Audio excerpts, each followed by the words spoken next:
This experiment requires the handling and the production of highly toxic materials, so a lot of care must be taken. The reaction and the combustion must only take place in a fume hood or outdoors due to the production of many toxic gases. This reaction must only be carried out if you have the ability to dispose of waste materials like mercury appropriately. Do not even think of doing this experiment if you plan to dispose of the chemicals down the drain or in the garbage. Mercury is extremely toxic, and even just small amounts can be detrimental to wildlife. Mercury thiocyanate was discovered in 1821 in Germany. Soon after its discovery, it became a publicly available firework in Germany known as the Pharaoh Serpent.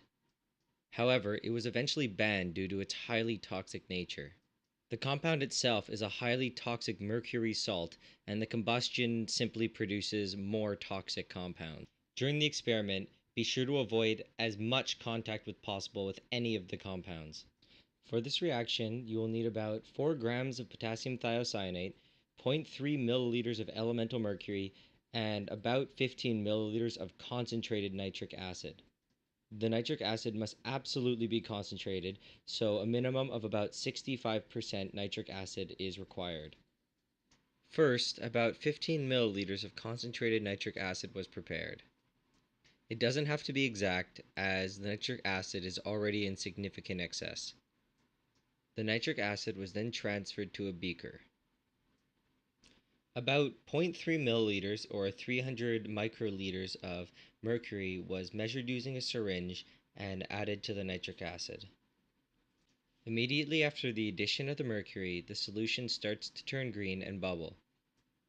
Dark red nitrogen fumes are released from the solution, and the solution begins to get darker and darker. The mercury reacts with the nitric acid in the reaction shown above. The water-insoluble elemental mercury reacts to form the water-soluble mercury nitrate. It is extremely important to note that the mercury nitrate that we require for this reaction is mercury 2 nitrate. Mercury 2 nitrate will only form in concentrated nitric acid solution. If elemental mercury is reacted with dilute nitric acid, instead it forms mercury 1 nitrate. The major nitrogen gas evolved in this reaction is nitrogen dioxide. Nitrogen dioxide is quite toxic, and for this reason it is extremely important to do this reaction in a fume hood or outside. The reaction is complete when there's no visible elemental mercury left. You will also know the reaction is complete when the amount of nitrogen dioxide gas released is significantly decreased. At this point, it appears that no nitrogen dioxide gas is released, but when I swirl it, a significant amount of nitrogen dioxide is released. We are going to need to boil the solution to get out as much of the gas as possible.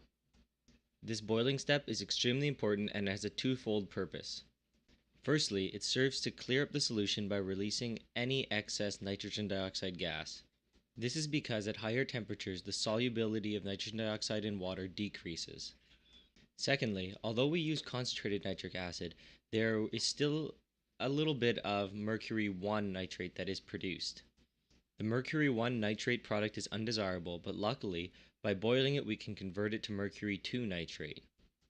Upon boiling or exposure to UV light, mercury 1 nitrate disproportionates into elemental mercury and mercury 2 nitrate. The mercury 2 nitrate dissolves into solution, and the elemental mercury reacts with the concentrated high temperature nitric acid to again form mercury 2 nitrate. The solution is boiled until red gas is no longer released and instead white gas is released. You can also see that the solution clears from a dirty green color to a fairly light yellow color. This signifies that the majority of the nitrogen dioxide gas has been released from the solution. At this point, you should remove the solution from heat and let it cool to room temperature. The solution should clear up, and once it's at room temperature, it should appear to be crystal clear. This is what the solution looks like after about 10 or 15 minutes. Next, transfer the nitric acid mercury 2 nitrate solution to about 40 to 45 milliliters of water. Then rinse your solution flask with about 40 milliliters of water. You can optionally rinse it twice with 20 milliliters of water, which is actually probably a better idea. Next, add about 4 grams of potassium thiocyanate. Simply roughly weigh out 4 grams and dissolve in as much water as needed. The amount of potassium thiocyanate added is in slight excess to assure that all of the mercury 2 nitrate is consumed. Mercury thiocyanate is extremely insoluble in water and will precipitate out. Any excess potassium thiocyanate will remain in solution. Stir the solution a bit and then let it settle. The mercury thiocyanate is considerably more dense than water. The mercury thiocyanate will sink rather quickly. This should take about 10 minutes at most. Next, decant the liquid into another beaker. Be careful not to let any of the mercury thiocyanate fall in with the water. Transfer this opaque mercury-ridden solution to an appropriate waste container. Do not pour it down the drain. In order to avoid dirtying more glassware with mercury salt, I opted to transfer the mercury thiocyanate to a filter paper with some paper towel underneath. To get as much mercury thiocyanate out of the beaker, I rinsed it a few times with water.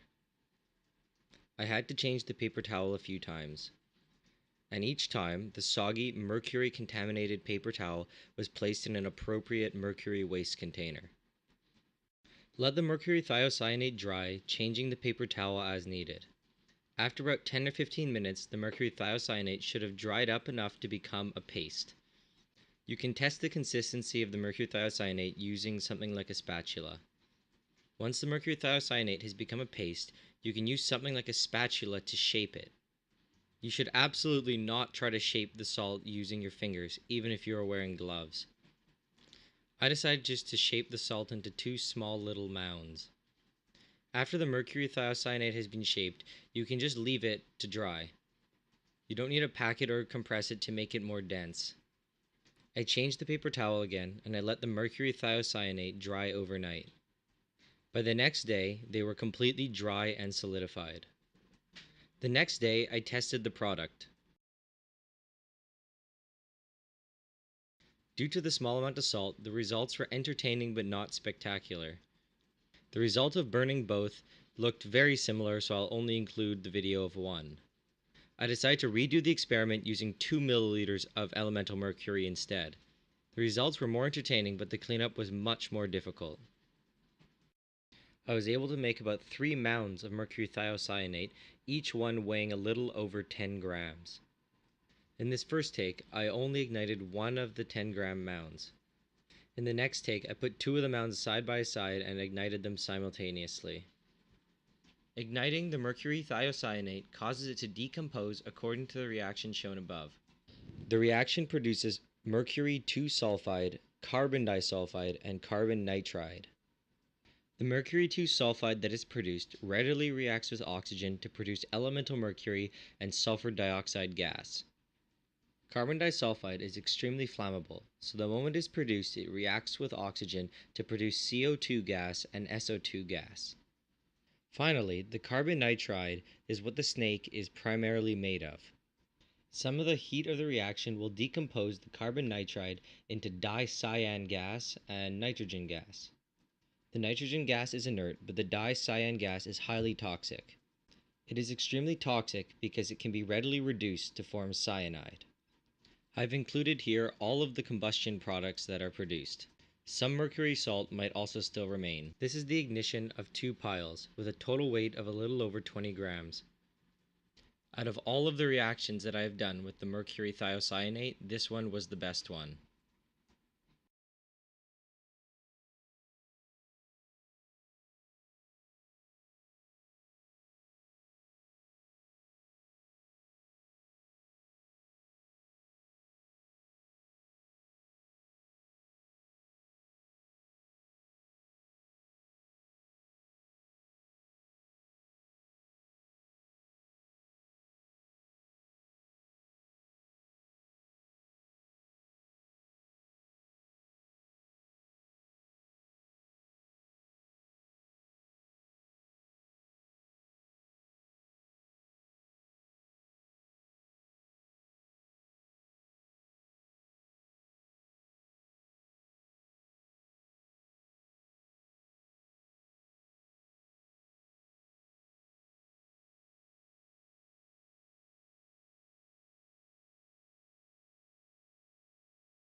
This is just a demonstration to show how fragile and brittle the resulting ash is.